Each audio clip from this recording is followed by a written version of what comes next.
Dalam modul antropometri ini akan dibahas mengenai konsep dasar antropometri, perbedaan data antropometri statis dan dinamis, contoh aplikasi data antropometri, dan cara menghitung persentil dari suatu data populasi. Sehingga diharapkan Anda akan dapat melakukan perancangan menggunakan prinsip-prinsip antropometri.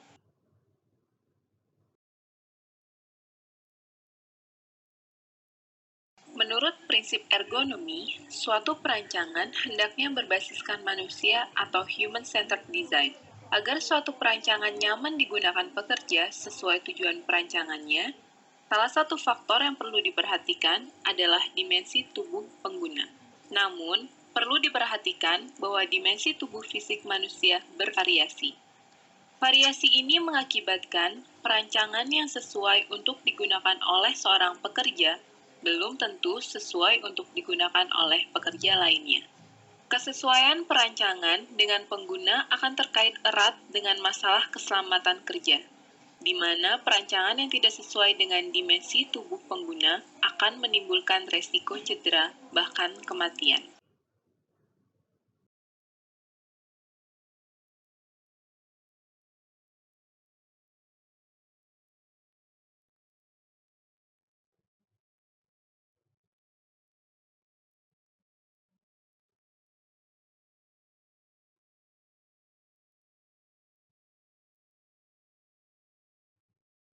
Antropometri dapat didefinisikan sebagai ilmu yang berhubungan dengan pengukuran dimensi dan beberapa karakteristik fisik tubuh manusia.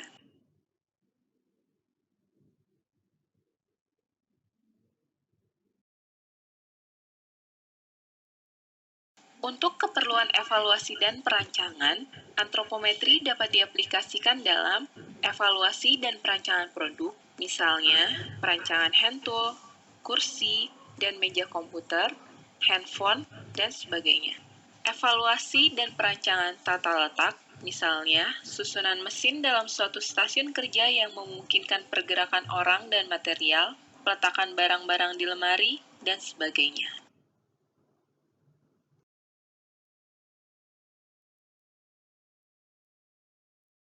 Faktor-faktor yang mempengaruhi dimensi tubuh manusia antara lain usia. Misalnya, anak-anak akan berukuran lebih kecil dibandingkan orang dewasa. Jenis kelamin, misalnya ukuran lebar bahu laki-laki biasanya lebih lebar dibandingkan perempuan. Sedangkan lebar pinggul perempuan biasanya lebih lebar dibandingkan laki-laki.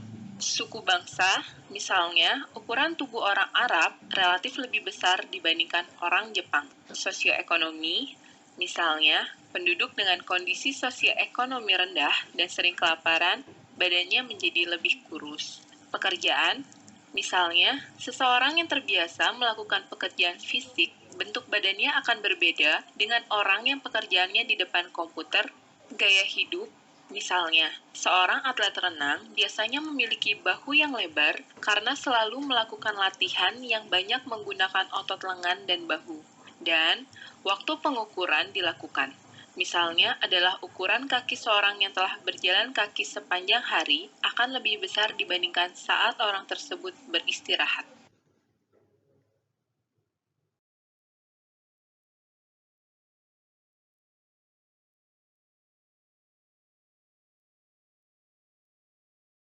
Data antropometri dapat dibagi atas antropometri statis dan antropometri dinamis.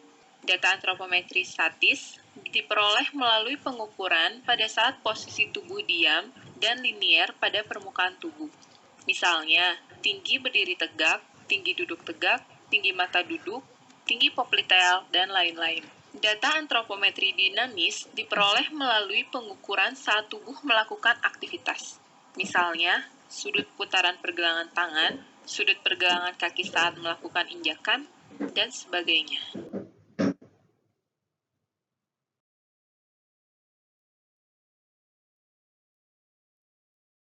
Dengan memperhatikan prinsip antropometri, maka langkah-langkah yang harus dilakukan dalam melakukan suatu proses perancangan adalah: pertama, tentukan dimensi tubuh yang penting untuk perancangan.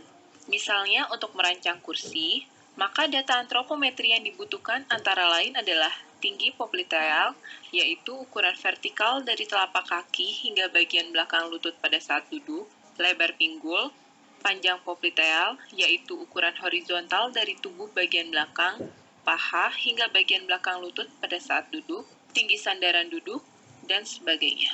Kedua, tentukan populasi pengguna. Misalnya, apakah pengguna anak-anak ataukah dewasa? Berapa rentang usianya? Apa jenis kelamin calon pengguna? Pekerjaan yang dilakukan? Dan sebagainya.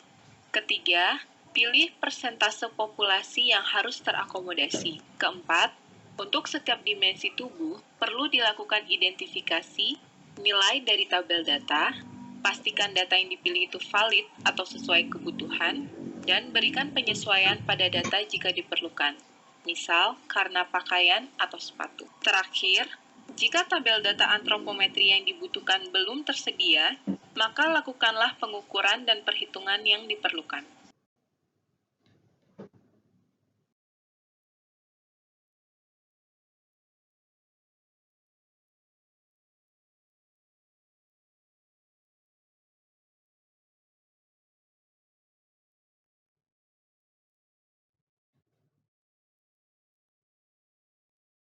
Berikut ini adalah contoh langkah-langkah yang dilakukan dalam merancang HP yang sesuai dengan antropometri anak-anak SMP.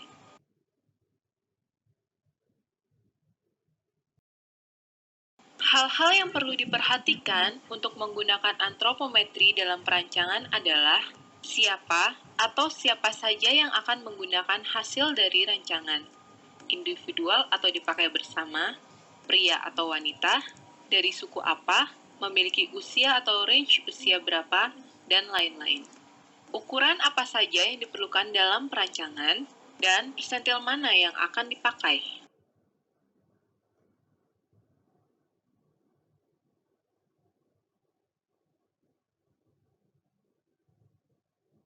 Dalam merancang sesuatu di mana pengguna tidak spesifik, melainkan sekelompok orang atau populasi pengguna, maka digunakanlah konsep persentil. Perancangan menggunakan konsep persentil dapat digunakan pada prinsip perancangan untuk individu ekstrim, biasanya menggunakan data persentil 5 atau 95, perancangan untuk individu rata-rata, biasanya menggunakan data persentil 50, atau perancangan yang dapat disesuaikan atau adjustable. Pada umumnya, perancangan akan menggunakan angka persentil yang akan membuat rancangan itu sesuai untuk sebagian besar pengguna.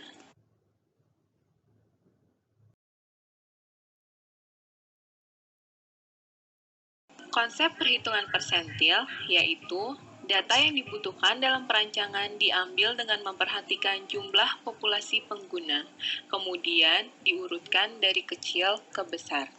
Misalnya, jumlah data yang diambil sejumlah 100 buah data, maka data persentil 50 atau P50 artinya adalah data yang ke-50. Data persentil 5 adalah data yang kelima.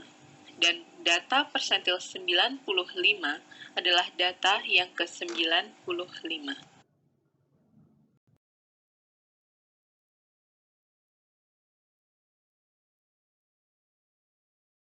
Contoh perhitungan. Misalnya diketahui data tinggi mahasiswa memiliki rata-rata 160,5 cm dan deviasi standar 6,6 cm.